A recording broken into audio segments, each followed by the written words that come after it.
tired and so weary, but I must go along till the Lord comes and calls me away. Well, the morning's so bright, and the land is the light, and the night is as black as the sea.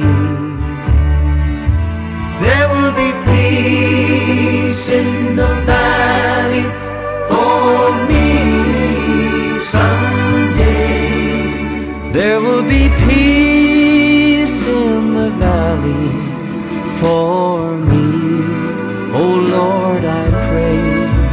There'll be no sadness, no sorrow, no trouble I see. There will be peace in the valley for me.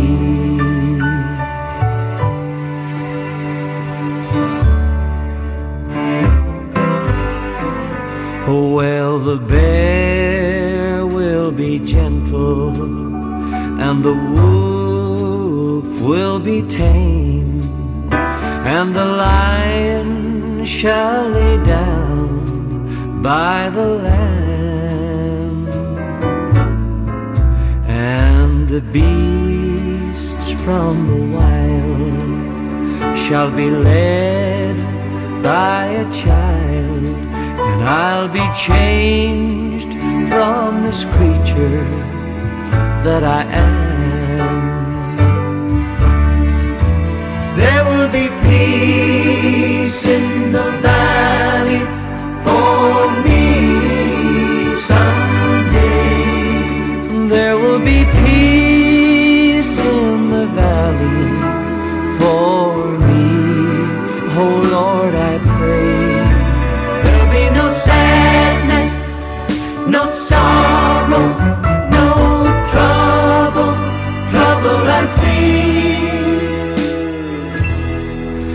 There will be peace in the valley for me. There will be peace in the valley for me.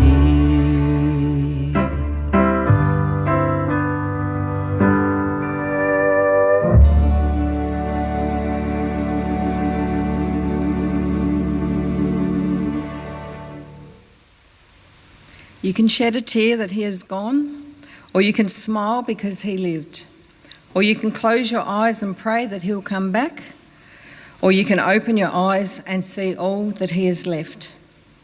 Your heart can be empty because you can't see him, or you can be full of the love that you shared. You can turn your back on tomorrow and live yesterday, or you can be happy tomorrow because of yesterday. You can remember him and only that he is gone, or you can cherish his memory and let it live on. You can cry and close your mind, be empty and turn your back, or you can do what he would want, smile, open your eyes, love and go on. Good afternoon, dear family and friends. My name is Louise Ellings and I'm incredibly humbled and privileged to stand here today to help celebrate the life of a dearly loved and remarkable man, Ronald Laurie Singleton, affectionately known as Ron. We gather here today with heavy hearts and deep gratitude to honour and celebrate the life of Ron as a father, father-in-law, brother, pop, uncle and a good friend. Ron passed peacefully away in the early hours of Tuesday the 31st of March 2026, and although his time has come to an end, his memory will live on, deep in the hearts of all those who knew and loved him. For anything loved is never lost nor forgotten, and Ron was truly loved by many. While there is sadness in our farewell, there is also great comfort in knowing that Ron passed peacefully, surrounded by the love of family, just as he lived his life. close to those who mattered most. Ron's life was rich in what truly counts. He was a man of family, of loyalty, of quiet strength, and of enduring love. He leaves behind a legacy, not only in the generations who follow him, but in the countless memories, stories, and moments of kindness that will live on in each of you. Today is not only about saying goodbye, it is about remembering the man that Ron was, reflecting on the life that he lived, and holding close to the love that he gave so freely. On behalf of Ron's family, I sincerely thank you for your presence today. And it is obvious from the faces in this room that Ron touched many lives. And I'd also like to welcome those watching via live stream. We can take comfort in knowing that Ron lived a happy and full life, surrounded by his favourite people, doing what he loved most, being there for his children and grandchildren. I would now like to invite Kirby Edwards to come forward and share one of Ron's favourite songs, Country Roads.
Thank you, Kirby. That was very special.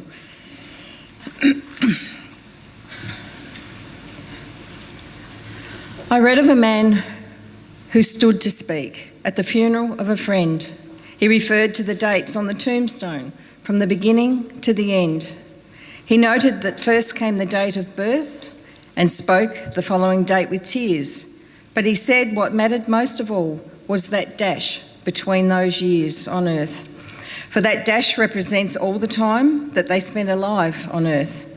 And now only those who knew them know what that little dash is worth. For it matters not how much we own, the cars, the house, the cash. What matters is how we live and love and how we spend our dash. So think about it long and hard. Are there things you'd like to change? For you never know how much time is left that can still be rearranged. If we could just slow down long enough to consider what's true and real and always try to understand the way other people feel. And be less quick to anger and show appreciation more and love the people in our lives like we've never loved before. So when your eulogy is being read with your life actions to rehash, would you be proud of the things they say about how you spent your dash? Ronald Laurie Singleton was born in Sheffield on Thursday, the 14th of March, 1935. The fourth child to proud parents, the late Grace and Jack Singleton, and siblings to Nita, deceased, Reg, Jeff, deceased, and Marlene, deceased. Ron passed at his daughter's place where he was being lovingly cared for by Angela, who was by his side when he passed. Ron was a devoted father and father-in-law to Wayne, Helen and Roger, Gillian and Chris, Angela and Steve. Loving pop to grandchildren, Nat, Laura, Max, Sarah, Shannon, Hamish, Sam, Alex, Addison and Ellis. And great poppy to Ruby, Freya, Theo, Mia, Parker and Lenny. I would now like to invite Ron's son Wayne to share with you more of Ron's life.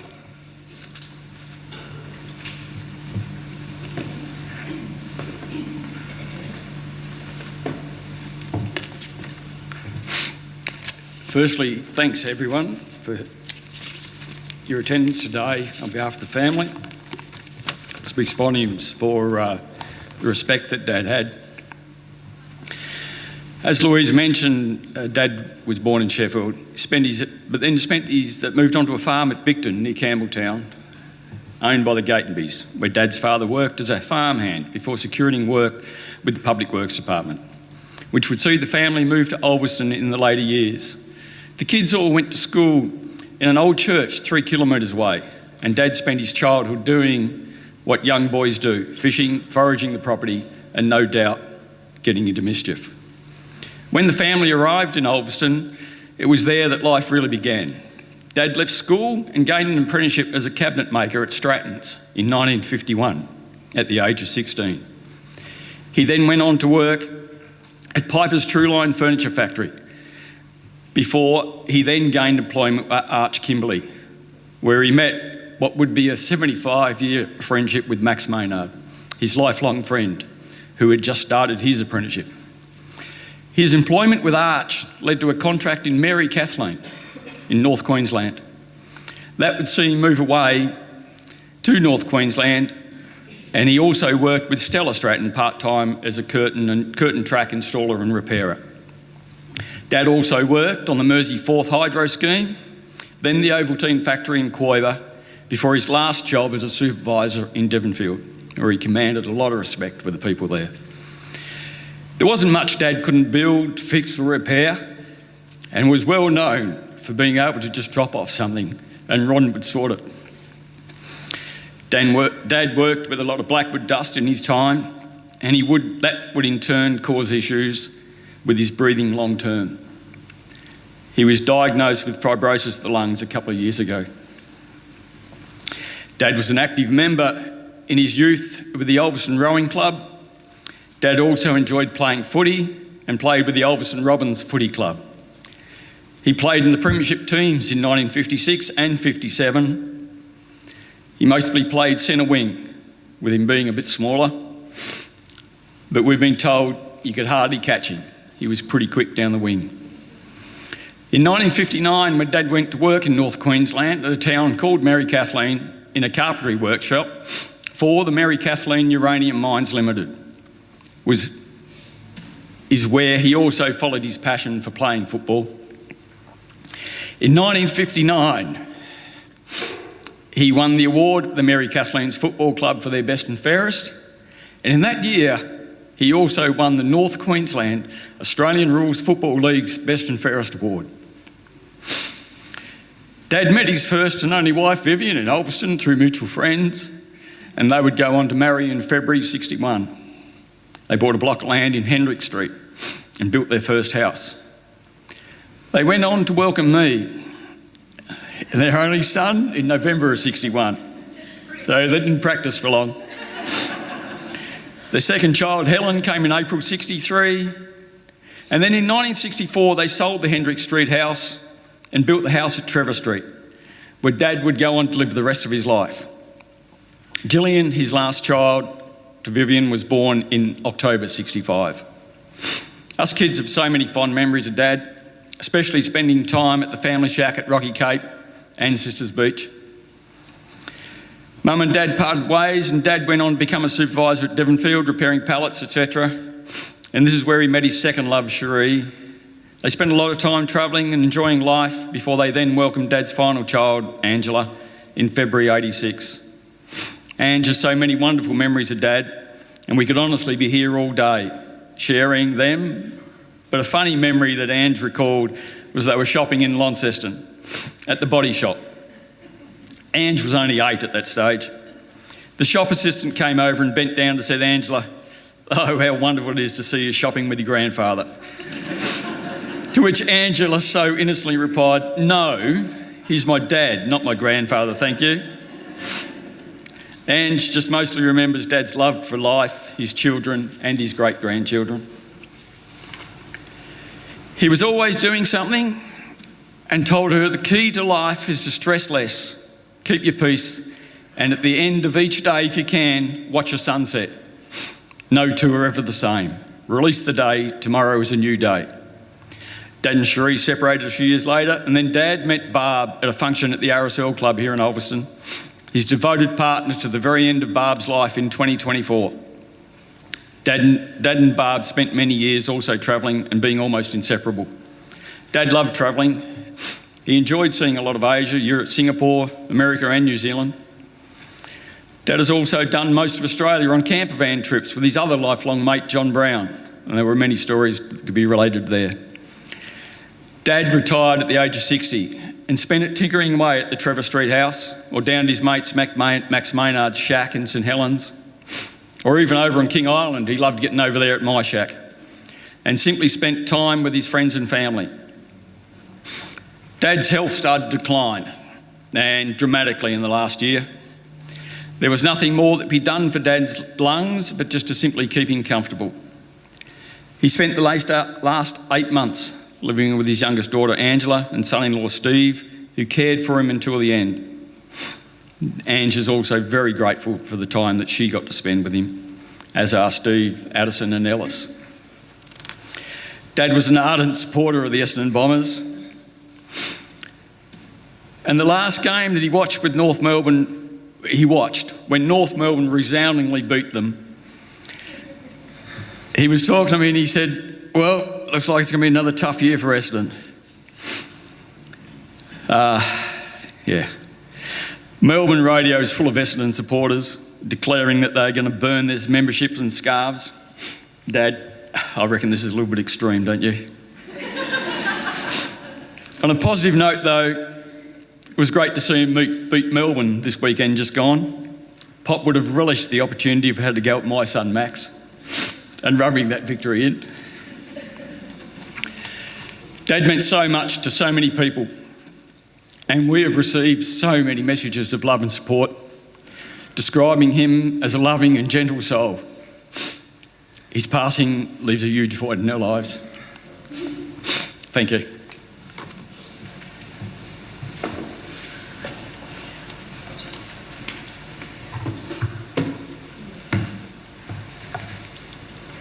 Thank you, Wayne, for sharing those lovely memories of your dad.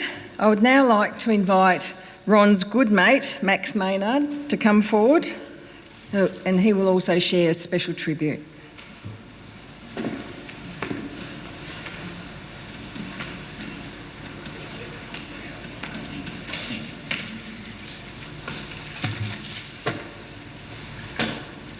Yep, I'm right. Now, Angela's just asked me to tell a few stories about the things we got up to. I won't tell you everything. In 1956, as a shy young boy, I walked into the Arch Kimberley's joinery workshop to start my apprenticeship in carpentry and joinery, where Ron Singleton had just finished his time. Ron and I covered up as mates for 75 years with two common interests, both starting with F, football and fishing. All them years, I can't remember an argumentative word between us two. Our lives are about travel. It's measured in years we travel from birth to death. Ron travelled 91 years, and in cricket terms, we would say, not quite a century, but a bloody good innings. A journey we all must take. Now to his fishing stories. Many a cold night was spent on the banks of the rivers and streams, trying to catch trout and blackfish.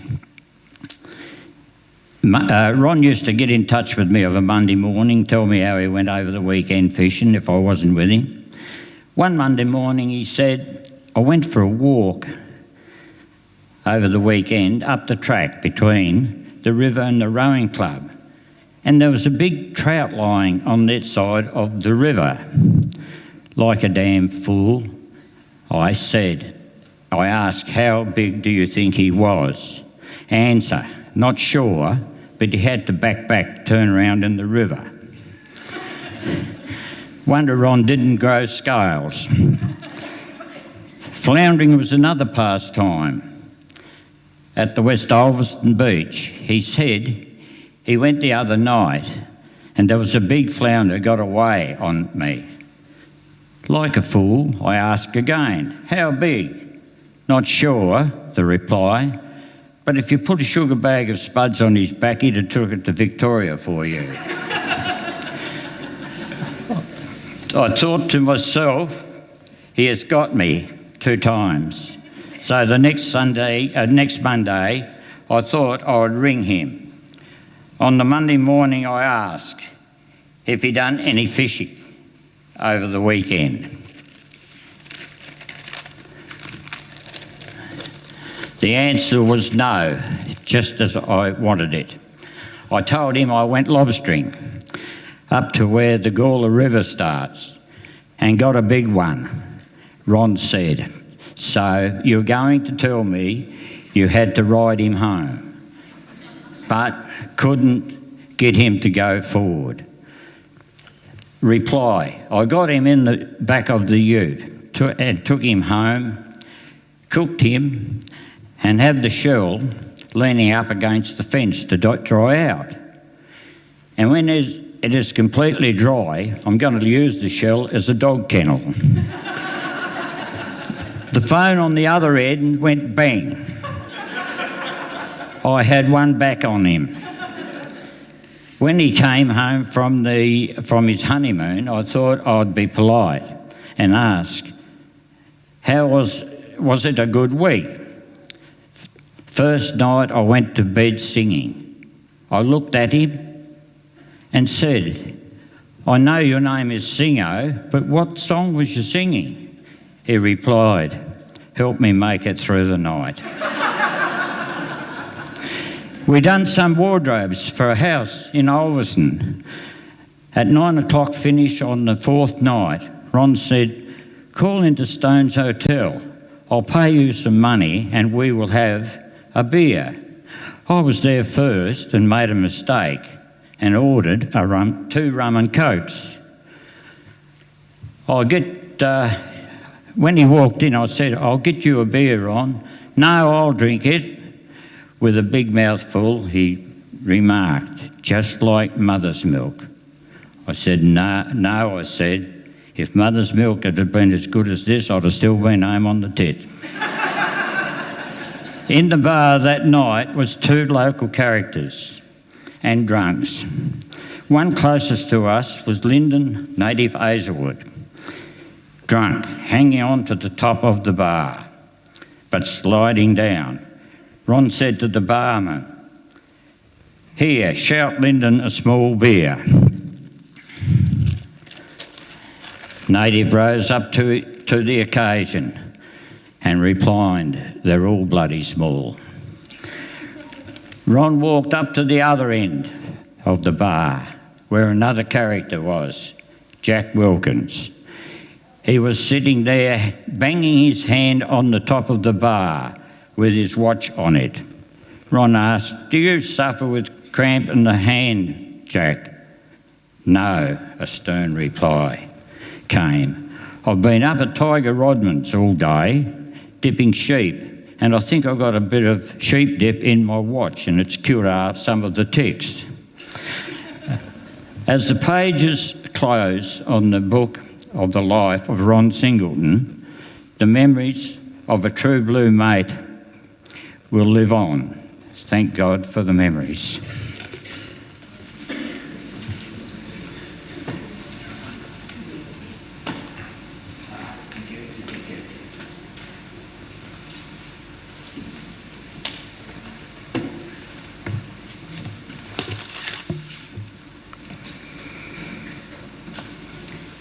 Thank you, Max, for your uplifting stories and words.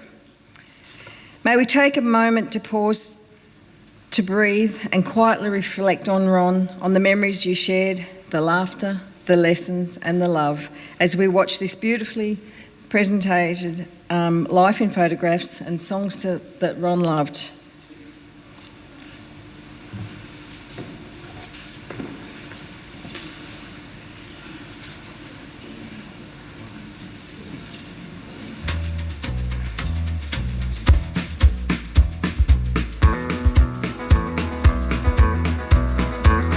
Road again, just can't wait to get on the road again. The life I love is making music with my friends, and I can't wait to get on the road again.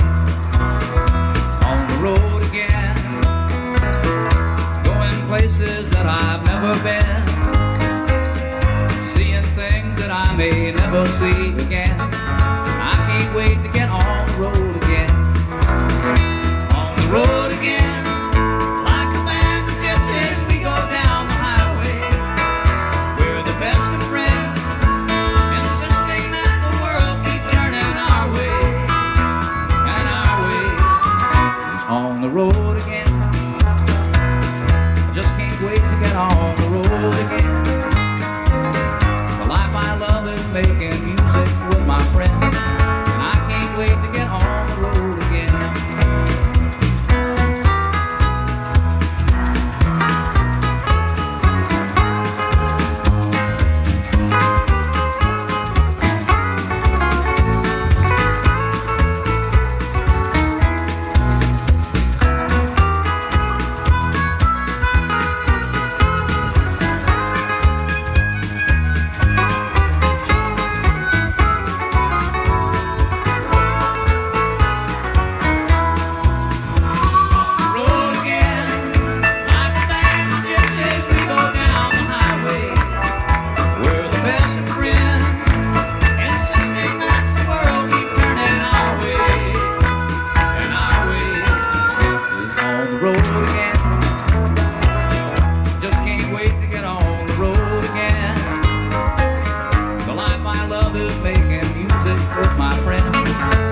from somewhere other than my chest.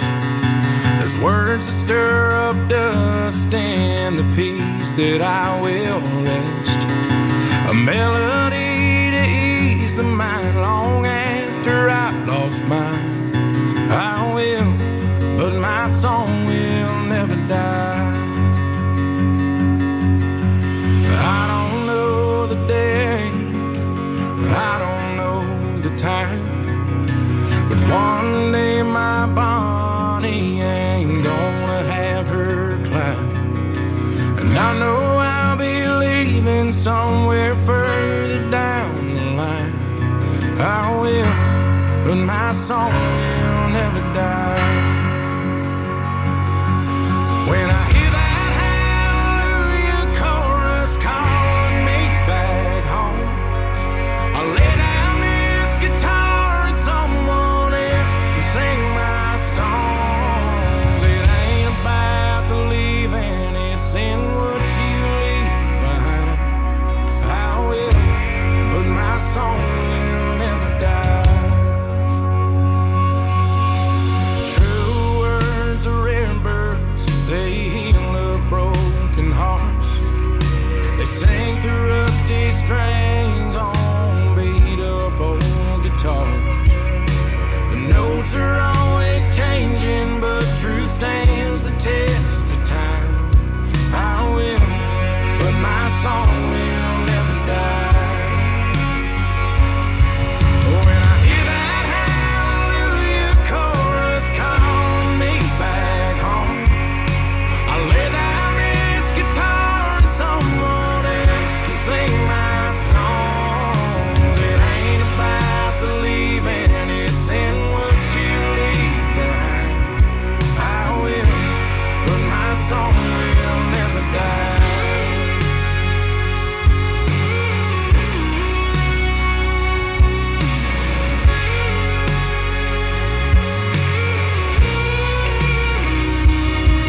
When my name ain't nothing more than just letters on the stone, or flowers in a field full of other sinners gone. It ain't about the leaving, it's in what you leave behind. I will, but my song will never die. I will, but my song will never die. I will, but my song will never die.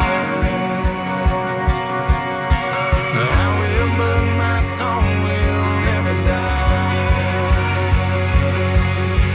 I will, but my song will never die. When I hear that hallelujah chorus calling me back home, I'll lay down this guitar and someone else can sing my songs. It ain't about the leaving, it's in what you leave behind. I will, but my song will never die. Oh, I will, but my song will never die.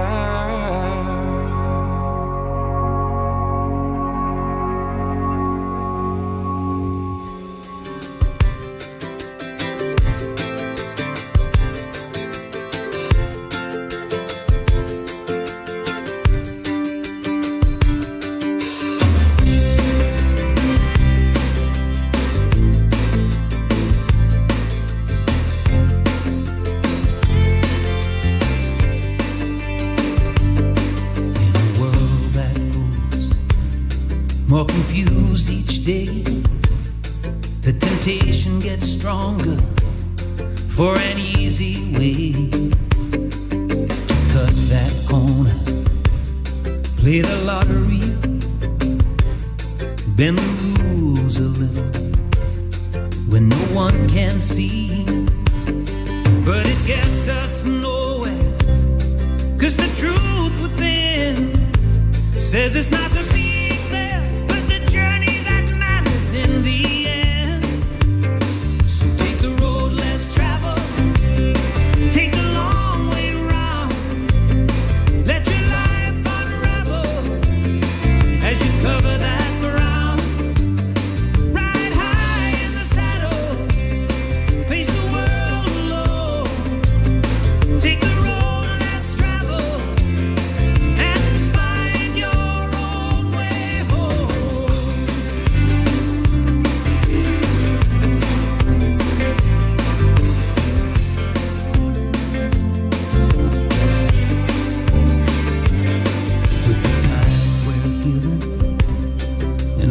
whatever you wanna do.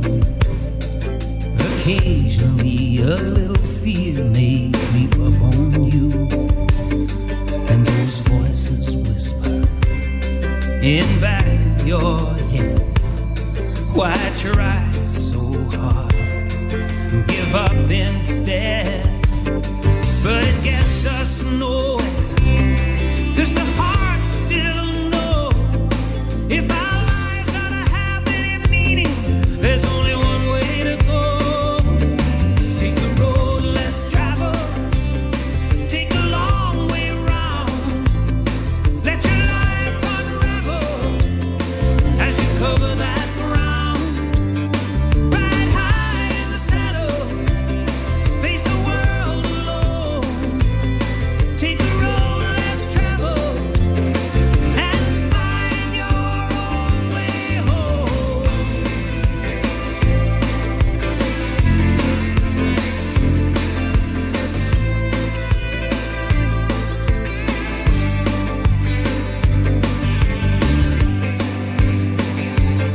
Take the road less traveled, take the long way round.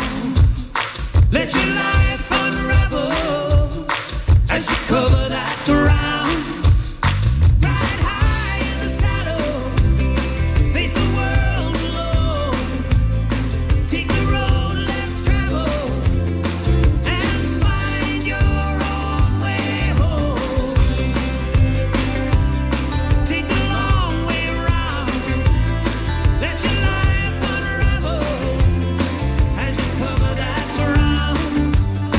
Ride high in the saddle, face the world alone. Take the road less traveled and find your own way home.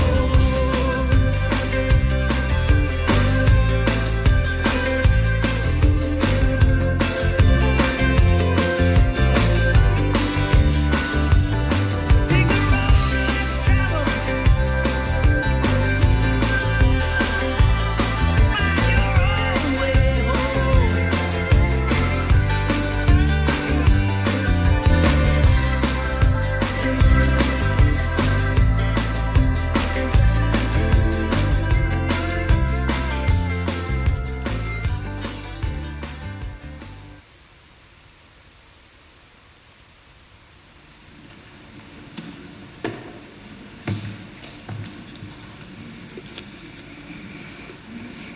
Thank you to all those that contributed to such a beautiful presentation.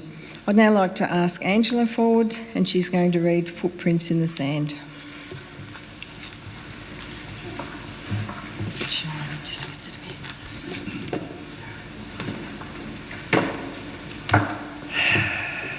Dad wasn't a very religious man, but I almost converted him in the end. This was one of his favourite little poems and prayers, and I read it to him the night before he left. One night I had a dream. I was walking along the beach with the Lord, and across the sky flashed scenes from my life. For each scene I noticed two sets of footprints in the sand. One belonged to me and the other to the Lord. When the last scene of my life flashed before us, I looked back at the footprints in the sand, and I noticed that many times along the path of my life, there was only one set of footprints. I noticed that this happened at the very lowest and saddest times in my life, and this really bothered me, and I questioned the Lord about it. Lord, you said once I decided to follow you, you would walk with me all the way. But I have noticed that during the most troublesome times in my life, there is only one set of footprints in the sand. I don't understand why, when I needed you the most, that you would leave me. And the Lord replied, my precious, precious child, I love you and I would never leave you. During your times of trial and suffering, when you only saw one set of footprints, it was then that I carried you.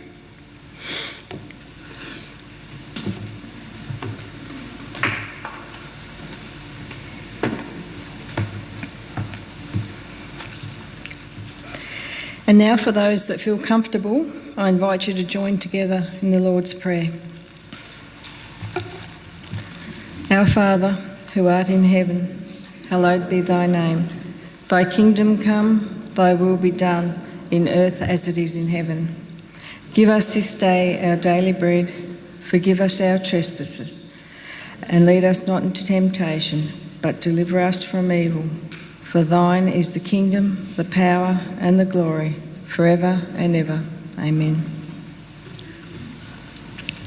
Do not think of Ron as gone away. His journey has just begun. He lives on in his family, in shared expressions, familiar laughter. He lives on in the people that he loved and cared for, and the quiet kindness that he has left behind. In a moment, we'll come to our final farewell, and as part of this time, fresh rose petals will be offered to those who wish to partake and put on Ron's coffin. After Ron's family have placed their petals, you are invited to come forward and place your own. This simple but beautiful act is a way in which to say goodbye in your own personal way.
the staff at West Stella, we extend to you all our deepest sympathies. At the close of this service, the family invites you to stay and share in refreshments in the main hall just across the way. As we remember Ron, I ask that you will all be granted all the strength that you need as you continue to live your lives without him, that we might be grateful for the gift of life given to us all. And in our hearts, may the loss of Ron be balanced with thanksgiving for his life that was shared with us all. I pray that Ron's memories will always bring you joy, comfort and strength as you face each new day. We now come to the moment of farewell. With love, respect and deep gratitude for the life that Ron lived, we entrust him now to his rest. Though his physical presence leaves us, all that he was, his kindness, his strength, his laughter and his love remains carried forward in the lives he touched and the memories that we all hold dear. May he be at peace, free from pain and gently held in eternal rest. Ron, as you watch over those you love, when they listen to the sea, it will be your the ocean, it will be your whispers. When a cool breeze caresses their cheeks, they will know that you are not far away. The tide receives but leaves behind bright seashells on the sand. The sun goes down, but gentle warmth still lingers on the land. The music stops, and yet it echoes on in sweet refrains. For every joy that passes, something beautiful remains. As we say goodbye for now, we do so with thankful hearts for the years shared, the love given, and the legacy that will continue to live on in each of us. Ron, you will always be remembered and forever loved, and may your soul rest in everlasting peace. We will now close to the beautiful bagpipes playing Amazing Grace. Thank you.